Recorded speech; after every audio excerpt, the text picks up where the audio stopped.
Thank you to Delta Defense, USCCA, and Ducks Unlimited for sponsoring the awards. This year there were more than 300 entries in 9 categories. I don't think we quite got a record, but we were very, very close to that record. So another great turnout for AIC. We're going to start on the print media side of things. The newspaper division fishing category. Third place, Brandon Butler, looking at life as a river flows. As always, Brandon wrote a beautiful story that any older outdoorsman can identify with. The landscapes we hunt and fish often remain the same, but we don't. Nothing could be more accurate. Second place, Ken Perrott. Some see red, others gold with blue catfish. Ken did what great reporters do when they find a niche controversy not everyone is aware of. He explained the situation thoroughly while entertaining us with his prose. A fine piece of writing by the, not my word, old scribe. And first place, Paul Smith. Airboat allows adventures on Green Bay's haphazard ice. Paul found a truly unique topic that any reporter would jump at the chance to write about. Good on him for digging up this story. It has mass appeal. Whether you fish or not, the story will pique your interest. Congratulations, Paul. Striking his pose. We'll move on to the newspaper division hunting category. Third place, Brian Hendricks. Shoot the right doe for the herd. This story balks at years of conventional wisdom that tells deer hunters to always shoot the biggest doe that walks under their stand. Bringing a fresh perspective to an outdated method of harvest is the job of every accomplished outdoor writer. Second place, Paul Smith. Annual outing yields riches to duck hunters. Any story that pays homage to Gordon McQuarrie will grab at the attention of a duck hunter. Paul's celebration of our freedoms with an Armistice Day hunt at historic Horican Marsh only amplifies the quality of this piece. Well done. First place, Brandon Butler. Deer hunting offers opportunities to learn from being uncomfortable. Brandon reminds us that hunting is at its best when it's hard. Those days of discomfort, suffering through the cold, exposed to the elements are worthwhile whether we tag out or not. Hunting hard can make some of the most difficult hurdles in life more manageable because you've sat through the bone-chilling temps hoping a deer could walk by. Newspaper division, boating, travel, and camping category. Third place, Brandon Butler. Summer fun abounds at Kentucky Lake. I've heard of that place. Kentucky Lake has so much to offer, and Brandon captured that in this piece. From fishing to public hunting or bird watching at Land Between the Lakes, there's something for everyone to do. Second place, Brian Hendricks. Elk are the stars of the show for Boxley Valley visitors. The unique draw to spot elk in the Ozarks caught my attention. I'm unsure how many folks east of the Mississippi know that the elk once roamed North America. It's great to see Brian educate masses on the resilience of this species. And first place, Brandon Butler. State parks worth investment for health and wellness. Brandon tackles an important public access issue. There are direct ties to health, wellness, and time spent outdoors. States need to create fewer barriers, park fees, for the general public to enjoy nature, which Brandon advocates for in this piece. Newspaper division open category. Third place, Paul Smith. White suckers migrate up the Milwaukee River each year on spawning migrations. Advocating for better management of a native species most consider a trash fish is the true mark of a conservationist. Paul does well to explain the environmental importance of white and long-nosed suckers to the health of the Great Lakes. Congratulations, Paul. Second place, Roy Heilman. Minnesota couple shares the healing powers of nature. Roy's here. Clap for Roy. This is a great example of how straight reporting can tell a great story.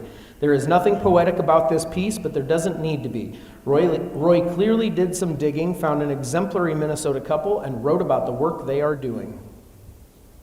First place, Brian Hendricks. Nighttime is the right time during Arkansas summer. Brian takes you to a place so many of us love, cool or at least tolerable summer nights. There's no other time of the year you would stay out until 2 a.m. hooking into crappies. Brian's description of fishing after dark under a moonlit sky is unmatched. Magazine division in the fishing category. Third place, John Cleveland, Smoke on the Water in northern Saskatchewan. A captivating tale of fishing for trophy lake trout and northern pike at Tazen Lake in Saskatchewan. Second place, Mike Nakowski, The Panfish Calendar, a comprehensive guide spanning the species and seasons of panfish available to all Michigan anglers. And first place, Brent Frazee, Big Bass Attack, a colorful and detailed story of Lake of the Ozarks bass fishing featuring on-the-water angling accounts and off-water interviews with fishery experts. Magazine division hunting category, third place, Ken Perrott, Just What the Doctor Ordered. Ken's here, clap for Ken. A moving account of a writer's successful work to bring a U.S. Army sergeant wounded during service in Iraq to a deer hunt in West Virginia. Well done, Ken. Second place, Brent Frazee, Seniors Afield, a skillful, agile tale featuring profiles of adult onset hunters as old as 93 and efforts by organizations and agencies to recruit more hunters. And first place, Paul Waite, Waterfowl Hunting in 2050, a superb example of combining elements of personal experience, biological science, hunting trends, and sound recommendations for the future. Move to magazine division, boating, travel, and camping category. Third place, Tom Berg, Waterfowls and More in northern Alabama. A detailed guide to galling water and blowing glass in the Cotton State. Second place, Donna Bush, a birdwatching oasis. A fun trip to coastal Mississippi that lands the reader alongside migrating birds on a crucial stopover habitat. And first place, Donna Bush, Challenges. A rich story of the present and past from Alaska as the world's most famous dog sled race. We have magazine division, the open category. Third place, Brian Hendricks, What's Next for the Ammo Market? A masterclass of writing forges news bits, industry trends, and interviews into something much, much greater. Second place, Larry Whiteley, Real Men Do Cry Sometimes. A lifetime of experiences and learning skillfully wrapped into an engaging tale for all of us, and especially men do not need to hide our emotions. First place, Paul Waite, Building a Better Brood Survey. A detailed, engaging story of efforts to improve waterfowl population estimates. Move on to the book division. Third place, Lou Friedman, The Greatest Fish Ever Caught, Alaska Fishing Tales. Fishing goes hand in hand with tall tales, and sometimes the tales are true. This is a well thought out and polished selection. That's tough. Polished selection of stories from the epicenter of fishing in the United States, Alaska. Second place, Stephen A. Griffin, Ice Fishing Guide to Great Techniques for Catching Walleye, Pike, Perch, Trout, and Panfish.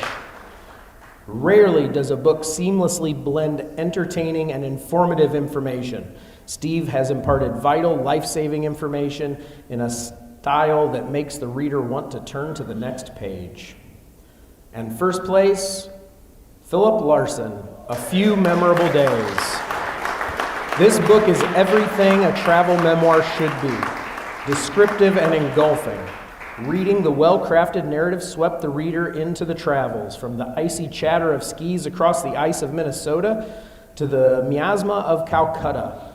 Putting the book down, the reader is surprised to find they are not at the foot of Mount Everest or watching the moon landing on the Kenai Peninsula.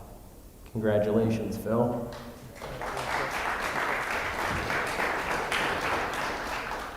Move on to the publishing division. Third place, Richard Sims, Crappie Now Magazine, September 2023. Phil still here? Somewhere? He was. Well written and designed, a delightful read. Second place, Brittany Booth, Covers, Spring 2024. Beautifully designed and laid out magazine. Well written and engaging articles that cover a myriad of topics. Not sure we should trust a judge for a division that uses the term myriad of, but whatever. First place, Kevin Paulson, Hunting Life, Summer 2024. Wide range of articles that are in-depth and interesting. Stunning photography throughout the entire magazine. For anyone curious, I'm pretty sure that he won this award before we actually let him know that he was getting the job. So anybody complaining about nepotism can pound sand.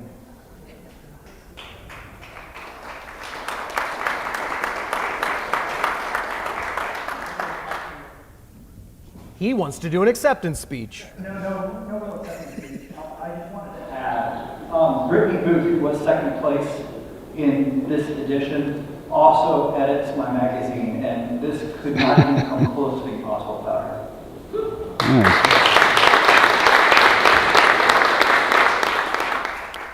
We will move on to broadcast and electronic media. TV, video, webcast, and blog division, the fishing category. Third place, the illustrious Joe Henry, honoring our vets. Pay It Forward event at Lake of the Woods. Programs giving awareness to helping our veterans do not happen enough. Great to see them being able to take out World War II veterans. Second place, Brett Amundsen, Hooks and Hazards.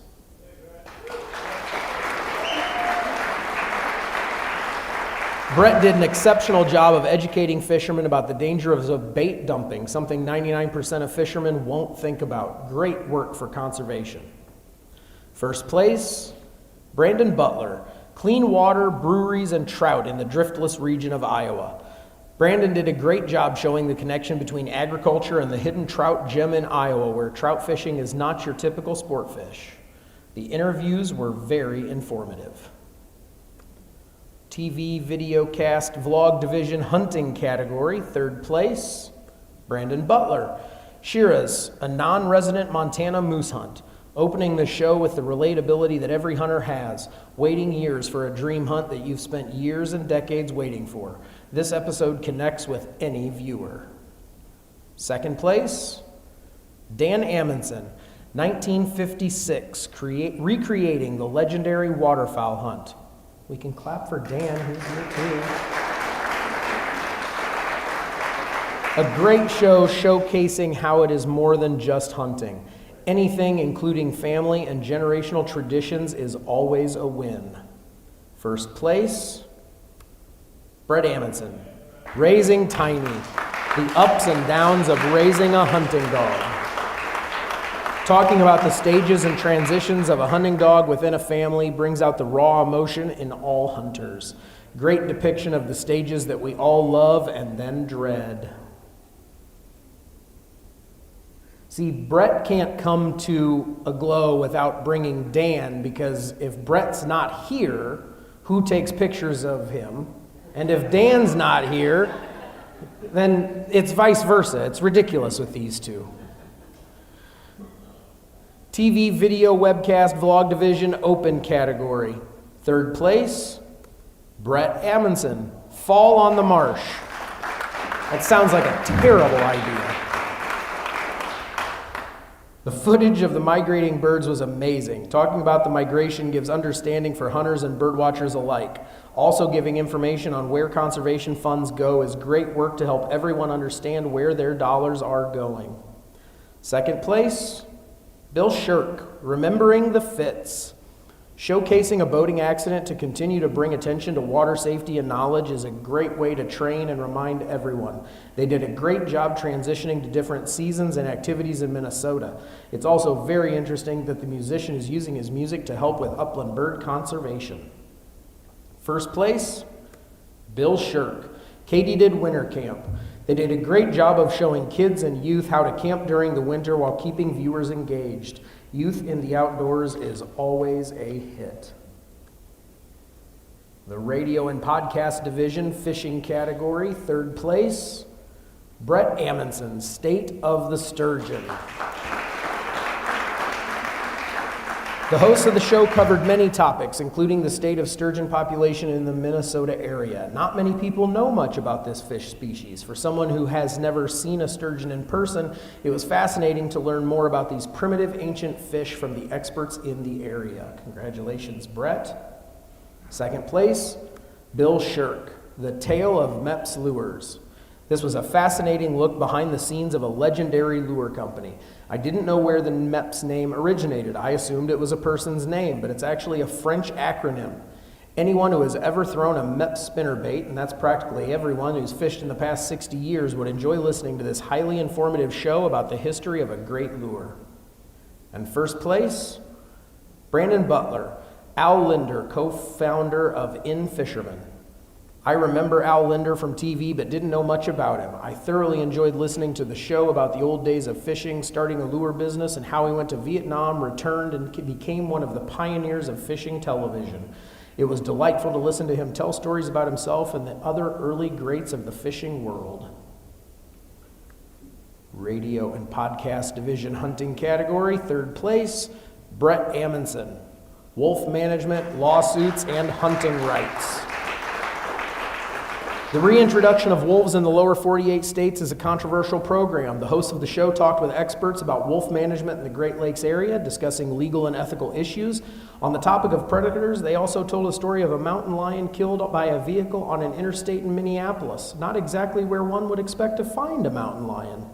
Anyone interested in the wolf program should enjoy this show. Second place, Brett Amundsen, Duck Hunting History in Minnesota.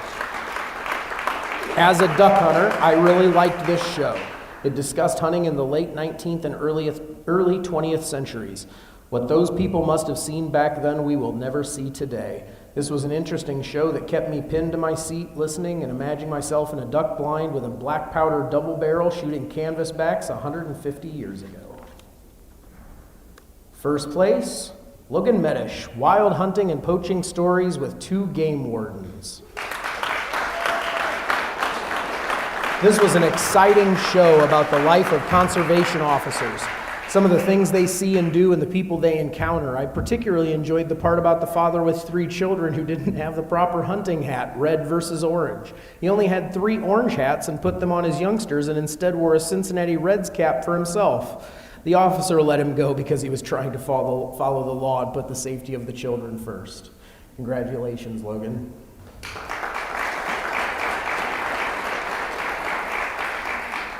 Radio podcast division open category, third place, Dan Small, The Cicadas Are Coming. Dan is always engaging and finds topics that everyone is interested in learning about. This show was entertaining and informative. Second place, Brett Amundsen, In Search of the Best Band Story in the World. The host talked to guests who found a 40-year-old waterfowl band while fishing and other stories about unusual band finds. The hosts and guests delivered stories in a natural, comfortable way as if they were talking to me in my home. I enjoyed listening to the stories about different bands, how the person acquired them, and where they originated. And first place, Dan Small, The Mythical Jackalope. Who would think a show about a stuffed fake animal would be so interesting?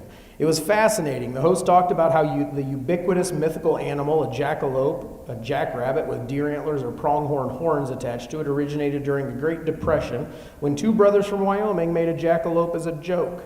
Everyone loved it. A grain of truth underlies the jackalope legend, though, as some rabbits contract a disease that makes them grow horns or antler-like tumors on their heads. Well done, Dan. Electronic blog division, fishing category, third place, Brent Frazee, Missouri angler lands monster invasive carp and buries it. The title alone lures the reader into this epic fish tale. Frazee covers the problems of invasive fish species in detail and drives home another point. They are jumping into the boat. He also tastefully, pun intended, describes the numerous invader fish as kernels of popcorn in a pan. Great coverage and thorough explanation of a growing problem. Second place, Richard Sims. How Mika Burkhart broke the state blue catfish record twice. The opening question of whether it was the same fish twice lures the reader in and sets the stage for an epic fishtail. Skillful word crafting continues in this piece with the CPR, catch, photograph, release acronym. Details of the 45 to 50-minute fish fight, the lingering questions of whether the previous record catfish again, and other details help the reader easily follow the plot. It's a fish tale that sets the stage and sets the hook in readers with superb craftsmanship. And first place, Larry Whiteley, A Man Called Fish.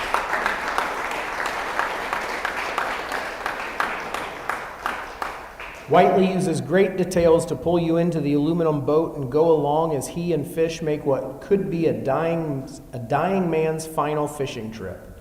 That boat is like family to him, shows excellent thought and ability to capture the many related emotions. The tears, the cemetery, and the Memorial Day events all help paint a picture that brings the spirit of fishing and the connections built on the water to life. An outstanding story with that difficult to capture human connection. Well done, Larry.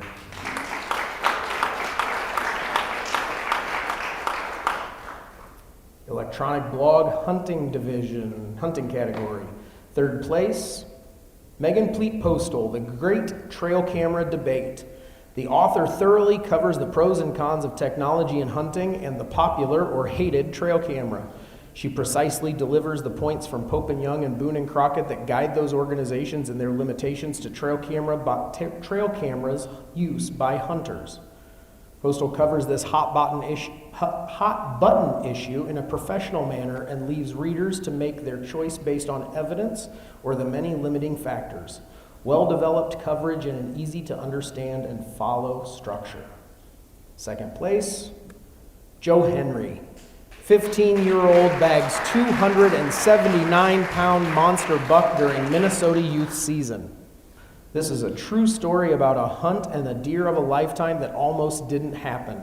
The opening sentence alone sets the stage for the epic hunting tales and lures the curious reader onward.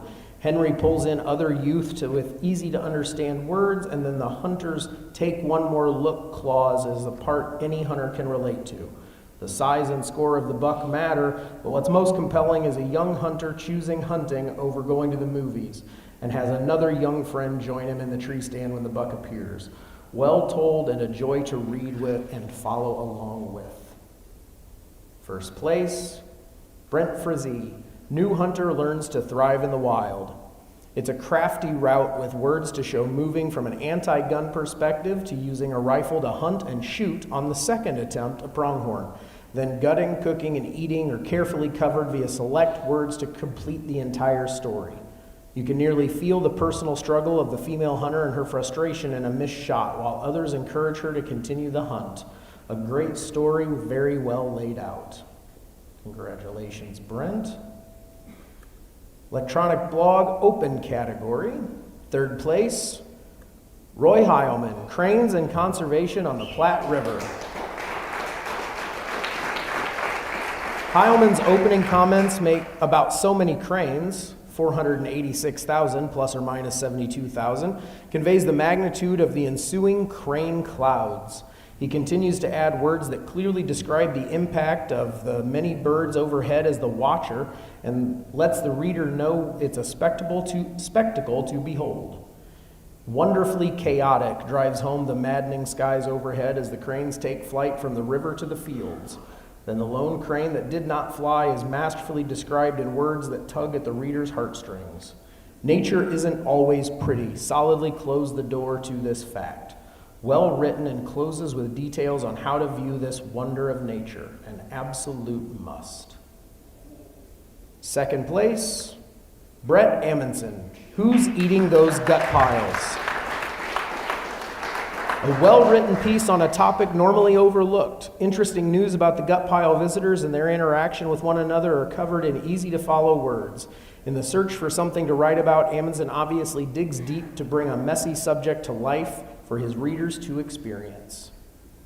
First place, Larry Whiteley, The Power in Your Hands. Awesome descriptive words about the wrinkled hands of his elders and how those hands taught lessons, life lessons to include spankings when needed. Whiteley goes on to convey how his 3 squeezes of his hands are a signal of showing of love, and finally the words of encouragement and hope with his son battling cancer.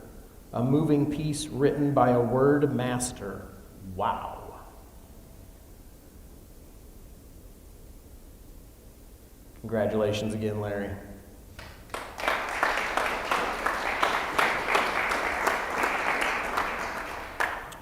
Public Speaking Division. Third place, Pat Calmerton. How to make the most out of tip-ups. Pat leads by encouraging mentorship and safety, which are key to his fishing success. The depth of knowledge is evidenced by coverage of a range of equipment, options, and techniques. The viewer leaves with multiple takeaways that can apply to improve their fishing with tip-ups, creating the school effect, combining tip-ups with jigging, fishing for multiple species, and more. Congratulations, Pat. Second place, Joe Henry, pulling spinners for walleyes. This very informative presentation on harnesses is an effective tool for walleye and other species. The speaker includes his personal and professional fishing experience. He uses visual presentation and demonstration throughout for clarity. He interacts well with the audience. That sounds like you, Joe. Congratulations. First place, Scott McIntoon, that dirty elk hunting SOB that's in Montana instead of here. Turkey hunting with youth. This is a very detailed step-by-step presentation with personal experiences intertwined. It clearly provides examples of fun and educational opportunities for youth, but many of these would also apply to introducing an adult to turkey hunting. It was helpful to have the visual presentations as well as the audio. Now the photography division, starting in the fishing category. Third place, Richard Sims, Chasing the Sun. Excellent example of using the conditions that are available and making a dramatic image from a common situation. Second place, Dan Amundsen, Wet, Cold, and Happy as Can Be. What would have been an average hero trophy shot takes on added interest and drama by making the predominant image subject the fish rather than the angler. Fish is way better looking than the angler, too. Can confirm. First place, that not so good looking angler, Brett Amundsen, Northern Pike Rattlebait. Peak action combined with isolating the bright subject against dark water and a nice compositional curve at the decisive moment the pike breaks the surface at the side of the boat. Well done, Brett. Photography division, hunting category. Third place, Scott McIntoon, Dad-Daughter Turkey Hunt Beginning. An average moment at the end of a hunt is made picturesque while still telling the tale by camera placement and inclusion of the sky just as the sun sets. Second place, Brett Amundsen, Striking a Pose. This image has great color, isolated action, and captures the drama of seeing a wild bird at high alert. First place, Dan Amundsen, Well-Earned Rest. While everyone likes a good dog photo, not every dog photo can capture the feeling of being there in the moment. Great lighting and just enough pheasant feather to let the viewer know why that dog is exhausted. Congratulations, Dan. Photography division, outdoor recreation category. Third place, Scott McIntoon, Good Morning Vibes. I don't know if this is the start of an adventure or if they're headed home. Either way, It's a nice moment for young people experiencing the outdoors. Second place, Ken Perrott, kayaking into the sunrise. Good exposure and composition with the paddle in a good position combined to bring the viewer into the experience of a dawn kayak trip. Well done, Ken.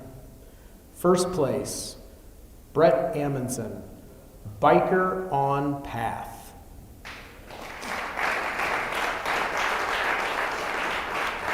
Photos with impact normally read quickly, but this image is very subtle with great impact. The eye is drawn to the bright trail that splits the monochromatic color image, and on first glance, a viewer might actually miss the subject, the lone bike rider on the trail.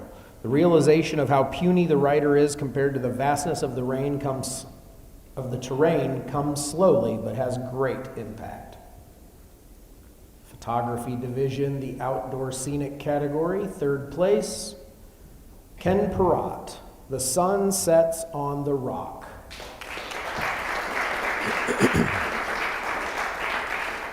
A nice photo establishing the location's activities and unique geography. Second place, Brett Amundsen, Rainbow Island.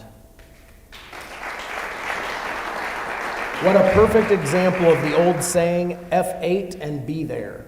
You never know when a good situation will get better, but you need to be ready when the rainbow suddenly appears late in the day. And first place in outdoor scenic category, Tom Watson, Morning Sun. A photograph can transport a viewer to a different place or time, just like this image does. Sunrise is a magical time which is perfectly captured in this photo. The Pete Zura Best in Show for photography goes to Tom Watson, Morning Sun. While writers need to follow the rules of grammar, photographers are constrained by the laws of physics and optics. However, a good photographer knows that the use of optical phenomenon and how humans perceive compositional elements to create something special, like this image. There's a new sunrise every day, but by aligning 5 different compositional elements, a palette of natural colors, repeating angled lines in the sun and trees, and combining elements that range from tack sharp to mystical, this sunrise was captured in a way that is truly special. The overall best of show goes to Brent Frazee, New Hunter Learns to Thrive in the Wild. An inspirational story of becoming a hunter with the help of others. A good read and a lesson for everyone out there, whether a hunter or not. How about a round of applause for all of our winners?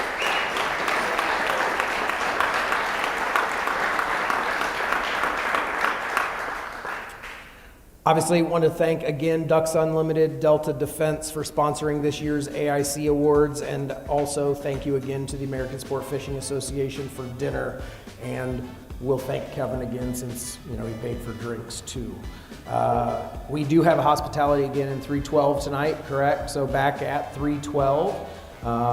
And again, I just want to take an opportunity to thank everybody who stayed through to the bitter end, hurricane inbound or not. We will be in Eau Claire next year. Eau Claire, are you still in the room or did he have to leave? He had to leave. So we will be in Eau Claire September 21st to the 25th for next year. So obviously we want to see everybody there. And thank you again for being here.